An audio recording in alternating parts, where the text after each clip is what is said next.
Live from Fargo and serving you on TV, online, and on the go. This is Valley News Live at 5. 4 people are in jail and police are still looking for one more in connection to a series of vehicle break-ins this morning. Good evening and thanks for joining us tonight. Grand Forks police were called out about a group of people breaking into vehicles early this morning. A patrol officer located a vehicle that witnesses described leaving the scene. One person took off running, but 4 others were detained and questioned.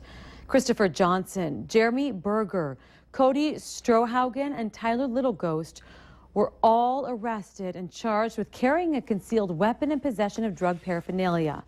During the investigation, officers located several items inside the vehicle that were possibly stolen, as well as evidence of other criminal activity. Police say all 4 could face more criminal charges. If you had your vehicle broken into or recently had items stolen, contact the Grand Forks Police Department right away. Hundreds of students and dozens of veterans and their families packed the gymnasium at Hawley Elementary School today. While the district always hosts a Veterans Day ceremony, today's event held special significance for a local man who served in World War II. Valley News Team's Bradford Eric takes us there. A celebration of community, love of country, and honor for all who've served. Especially our aging veterans, our World War II veterans, our Korean, Vietnam, so on.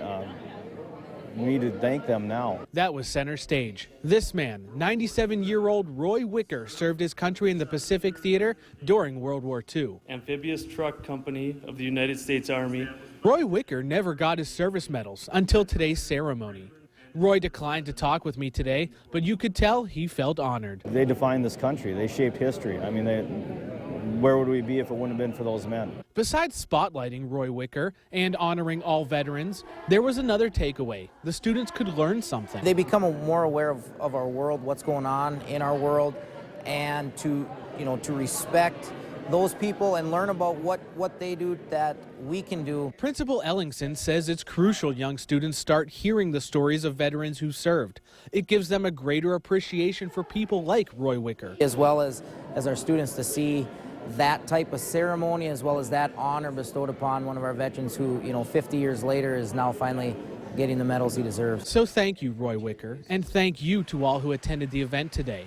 Some of you may not have wanted thanked, but you deserve it. In Hawley, Bradford Eric, Valley News Live. And from all of us here at Valley News Live, thank you to all veterans from all service branches, current service members, and of course, your families. Thank you for your service today and every day. A Vietnam vet from Euclid, Minnesota was given a special thank you for his service that left him speechless. Joe Stroot found a card stuck to the windshield of his truck after he walked out of a local grocery store. It was apparently left by an anonymous person who noticed the veteran license plates on his truck. The card reads this: "Thank you for your service to our great country. God bless you and your family." And it was signed and then by a proud, grateful American. And the card also had a $100 bill tucked inside. It kind of makes you speechless. It's above and beyond, It's a very, very grateful person, and I guess, that's the one thing about Veterans Day is that people like this that appreciate what was done. Now, Stroot says that he loved the feeling that he received from the card and money so much, he's likely going to pass it on. We are seeing some changes in the weather. It's much cooler today and some drizzle in parts of the valley. Looks like Fargo's seeing it right now. Let's talk to Hutch to see how the rest of the night will look. Hutch? Well, we have more of that passing drizzle. I think the wind that has been at bay for much of the day will start increasing as we go through the overnight hours. We still have some areas with reduced visibility, but the increased wind should help take care of any fog problems, but we do have some more visibility problems on the way. Look at Minneapolis, thunderstorms rumbling up from Iowa, where we have severe storms, active tornado warnings in eastern Iowa tonight, a lot of thunderstorm warnings. Look what is heading towards Omaha, that bands of heavy snow. Most of the precipitation with this system well to our south for tonight, temperatures in the 30s. In fact, Fargo's planner shows we'll be in the mid-30s for most of the evening. The wind does increase, becoming gusty, over 30 miles per hour as we go through the overnight. Now, overnight, we're talking snow development and even stronger winds for your Thursday. Blustery weather ahead. Hour-by-hour details in your forecast in just a few moments. It's changing, that's for sure. Yes, it is. All right, thank you, Hutch. Senator John Hoeven says the defense appropriations bill has some significant funding for international military operations being run out of Fargo. It might seem hard to believe, but the North Dakota Air National Guard is very involved with battlefield operations around the world. Hoeven says more than $7 million called for in this bill is aimed at what he calls a secure facility to be built here. Everything from maybe sending a Predator in somewhere with Hellfire missiles to a cyber type attack. So our young people are very involved in what we're doing globally with very high-tech military efforts, both covert and non-covert efforts. The Senate passed the bill by a wide margin, and Hoeven believes there are enough votes to override a veto should President Obama decide to do so. Well, unfortunately, some veterans are targets for scammers, and the Better Business Bureau of Minnesota and North Dakota is hoping to put an end to that. They came out with a list of common scams that target veterans. Here are some things you should look out for. Scammers posing as the Veterans Administration and contacting veterans to say they need to update their financial information. Deals offering instant approval, military loans that often have high interest rates and hidden fees, fake employment ads, specifically asking for veterans and then charging an upfront fee for training. For the full list, just go to valleynewslive.com and then click on this story. It was a wild ride, all in honor of Vietnam veterans. Mike Ranowski, who is a North Dakota native, just published his first book chronicling his journey across Vietnam on his Harley. Valley News Team's Lisa Badeau sat down with Ranowski to talk about what made this Army veteran become an author. Mike Ranowski never intended to write a book, but he felt compelled to share his story and honor veterans in a way that only a Harley rider could. A twist in the trail brought me into the face of a torrent. Raindrops in the frontal blast exploded on the concrete. A moment later, they splashed into a sheet of water. Mike Ranowski never considered himself a writer. Smack dab in the DMZ. But he knew he had a story that needed to be shared. There's no stories like mine. I didn't plan any of this. I just followed the trail.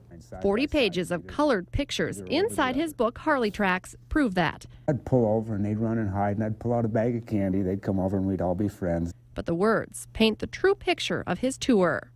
I was free of thoughts and distractions about work and commitments or responsibilities. I had none, so my thought was free to go into considering what happened on this land and the tasks and turmoils of a combat veteran and what these men lost out on with their life. The Army veteran never served in Vietnam. This is remnants of Agent Orange. But Ranowski says he felt a bond with the soldiers who served there. My thoughts, were always of them, and I kind of developed this relationship with them. I think, this is for you. We're having this good time together. He says while the whole country was a battlefield at one point, he didn't want to just visit the now tourist attractions. He wanted to explore the heart of the country. It's like I have an opportunity to do something no one has ever done, to ride America's freedom machine around where over 58,000 of our men and women died and have a good time, to ride in their honor.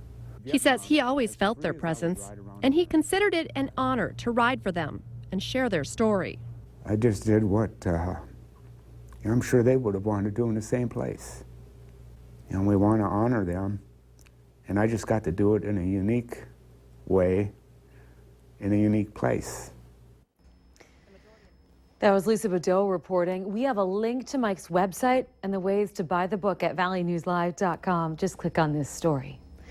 After more than a decade in downtown Fargo, Montes Downtown will close at the end of the year. The owners announced the decision in a post on the restaurant's Facebook page this morning. According to the post, increasing competition downtown has created a shift in customer behavior and expectations.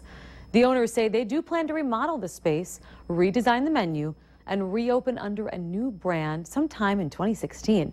Now, for those wanting one last taste of the current amazing menu and style, Montes is planning several celebration events through December. In tonight's What Is It? Progress is being made on the new Brick House Tavern and Tap in Moorhead. It's on 8th Street South, just north of 40th Avenue, and it's connected to the Azul Strip Mall. According to the Brick House Tavern website, they feature American classics with a twist and have more than 80 beers and cocktails.